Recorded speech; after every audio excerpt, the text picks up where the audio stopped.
राधे राधे दोस्तों, जय श्री कृष्णा। आज की कहानी है गंगा किनारे मिला सच्चा मार्गदर्शन।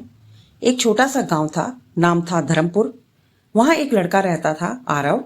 आरव बहुत होशियार था, पर उसके दिल में एक ही डर रहता, अगर मैं गलत फैसला कर गया तो मेरी जिंदगी खराब हो जाएगी। वह हर काम करने से पहले 100 बार सोचता और इसी सोच में उसका समय निकल जाता। कभी पढ़ाई छोड़ देता, कभी कोई काम अधूरा छोड़ देता, क्योंकि उसे डर था कहीं गलत ना करूं। एक दिन मन बहुत परेशान हो गया। वह गंगा किनारे चला गया।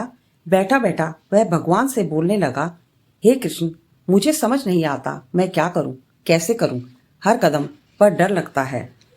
उसकी आंखें बंद थी कि एक तेज हवा चली, पत्ते हिले और उसे लगा कि कोई उसके सामने खड़ा है।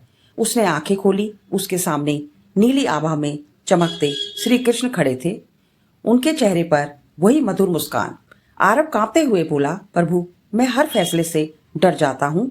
श्री कृष्ण शांत स्वर में बोले, आरव, चलो एक छोटी सी यात्रा करते हैं। कृष्ण उसे थोड़ी दूर पर ले गए। वहां 2 रास्ते थे, एक बिल्कुल साफ फूलों से भरा हुआ और दूसरा कच्चा पत्थरों से भरा हुआ। श्री कृष्ण बोले, इनमें से एक रास्ता चुनो। आरव बोला, प्रभु, अगर मैंने गलत चुन लिया तो क्या? श्री कृष्ण मुस्कुराए, गलत और सही का डर तुम्हें आगे बढ़ने से रोकता है। बस मन शांत रखो और कदम बढ़ाओ। काफी सोचकर आरव ने कच्चा पत्थरों वाला रास्ता चुना। चलते चलते वह थोड़ा फिसला, थोड़ा घबराया, पर उसने रास्ता पूरा तय कर लिया। जैसे ही वह अंत तक पहुंचा, उसे एक छोटा सा तालाब मिला। पास में बहुत सुंदर फूल खिले थे, जो उस रास्ते पर गिरते पानी से ही उगे थे। आरव बोला, यह तो काफी सुंदर है, पर यह तो कठिन रास्ता था। श्री कृष्ण बोले, कठिनाई ही आगे चलकर सौंदर्य बनाती है। आरव, जो रास्ता चुनौती देता है वही तुम्हें मजबूत भी बनाता है। आरव अब थोड़ा समझ चुका था, पर फिर बोला, प्रभु, अगर मैं मेहनत तो करूं पर फल ना मिले? श्री कृष्ण ने गंगा से एक पत्थर उठाया और बोला, इस पत्थर को पानी में फेंको। आरव ने पत्थर पानी में फेंक दिया। लहरें दूर दूर तक फैलने लगी।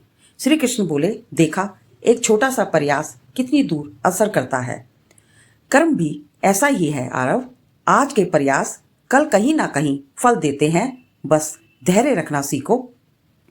श्री कृष्ण आरव से बोले, डर तुम्हें रोकता है, कर्म तुम्हें चलाता है और विश्वास तुम्हें मंजिल तक ले जाता है। बस मन से किया हुआ कर्म कभी व्यर्थ नहीं जाता। आरव के दिल का डर खत्म हो गया। उसने अंत में श्री कृष्ण को प्रणाम किया और बोला, प्रभु, अब मैं डरकर नहीं, विश्वास के साथ आगे बढ़ूंगा। श्री कृष्ण मुस्कुराए। यही गीता का सार है आरव। इस कहानी का उद्देश्य है, निर्णय लेने में डर मत रखो। गलत फैसले भी जीवन को सही दिशा देना सिखाते हैं। कठिन रास्ते ही इंसान को मजबूत बनाते हैं। कर्म करते रहो, आज का प्रयास कल कहीं ना कहीं फल देगा। गीता का असली संदेश है, डर छोड़ो, कर्म करो और भरोसा रखो।